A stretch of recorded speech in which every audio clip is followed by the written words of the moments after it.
No thanks, Carvia.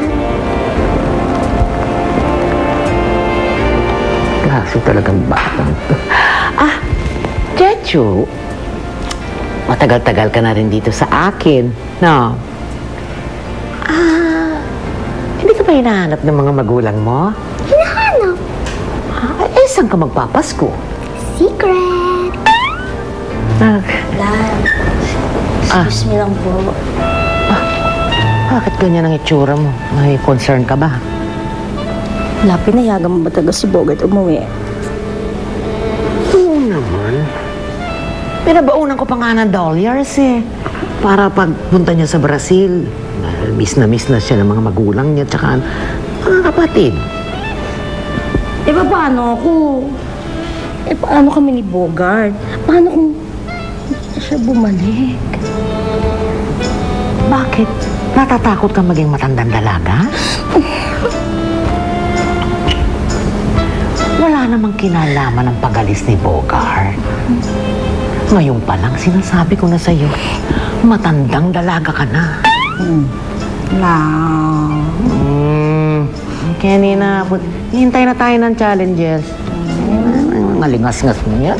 Kanina. Parang nga ng cellphone. Anong gagawin mo sa cellphone? Text ko sana si Santa. Kasi hindi nagre-reply. Baka hindi nagsisend. Alam mo, Agapito, ang tanda-tanda mo na naniniwala ka pa sa Santa Claus. Ikaw, saan ka ba naniniwala? Sa cosmetic surgery. Okay, for the recap. Girls, okay, your last challenge, dinoble ang inyong mga points. Okay?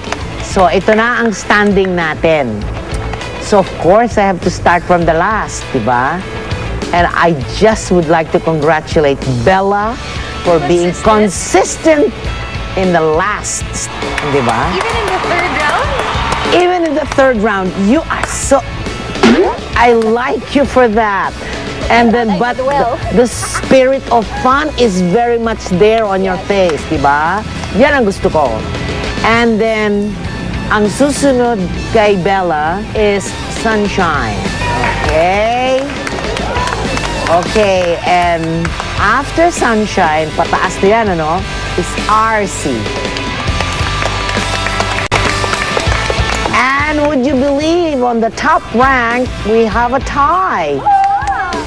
And that's Vanessa and Steffi. Okay, this time around, this is our last challenge. Tritriplihin yung points ninyo.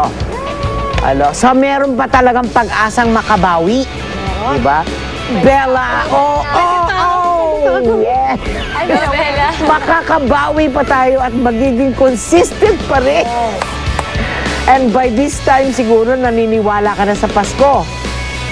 Parang pwede na yun. Okay. That's what I like.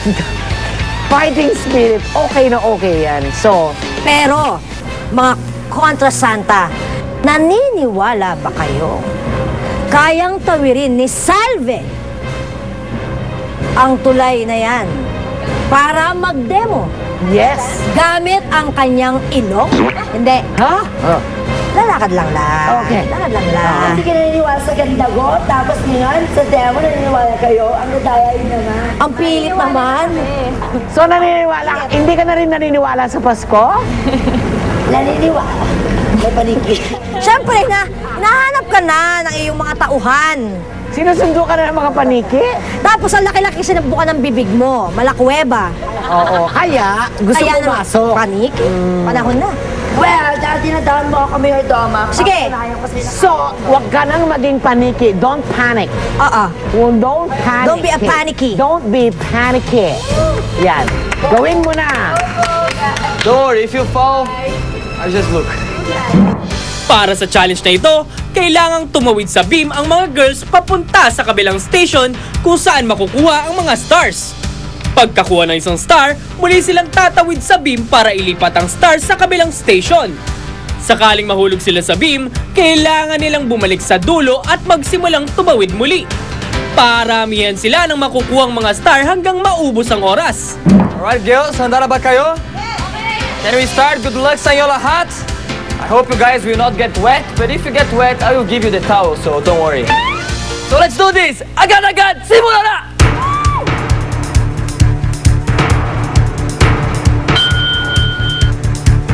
Yes! Alalahaan ninyo, triple points ito. At nag-aagawan sa unang pwesto, Game na. Steph. Etong last na challenge, kailangan ako yung mauna na this is my time to shine. Parang gano'n. Noong una, sabi ko, ayoko mahulog sa tubig kasi malamig yung tubig. Yung pinaka-inisip ko talaga, ayoko malaglag. Dahil hindi naman sa sinabi nila, ay walang bawas points yan pag nalaglag ka. Ayoko talaga malaglag. Kasi parang, iba waste of time. Sunshine and Vanessa leading the competition right now. Yan, at si RC nasa pangatlong pwesto. Pang-apat naman ay si Sunshine. Ang galing! Balanseng-balansya! Susunod, mapanatili kaya ng mga girls ang fighting spirit nila sa pagkolekta ng mga stars? Mon. Ay! Ano yung ginawa? Pwede naman bumalik. Babalikan ng